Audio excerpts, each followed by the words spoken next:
বাবা এত টাকা দিয়ে ব্যাগ কিনে নিল! এই অত ভালো জায়গায় ঘুরতে গেছে ও, দেখেছিস ফটোগুলো? কত টাকা মাইনে পায় রে!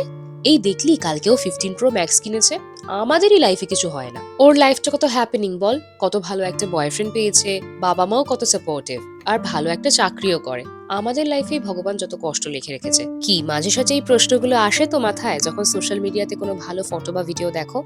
এরকম আমারও একটা টাইমে মনে হয়েছিল যখন আমার মা আমাকে কিছু কথা বলে। তোর কাছে যখন একটা টাইমে আইফোন ছিল না, তখন তোর মনে হতো ইস আইফোন থাকলে কত ভালো হতো, কত ভালো ভিডিও উঠতো, কত ভালো ফটো তুলতে পারতাম। আর একটা টাইমের পরে যখন তুই আইফোন কিনে ফেললি, তখন তোর মনে হচ্ছে এই ফোনটা একটু ব্যাকডেটেড হয়ে গেছে, একটু আপডেটেড ভার্সন থাকলে বেশি ভালো, যেটা তোর বন্ধুর কাছে রয়েছে। কি মনে হচ্ছে না বল? তাই লাইফে তোর কাছে যত ভালোই জিনিস থাকুক না কেন, কখনো তোর চাহিদা সহজে মিটবে না।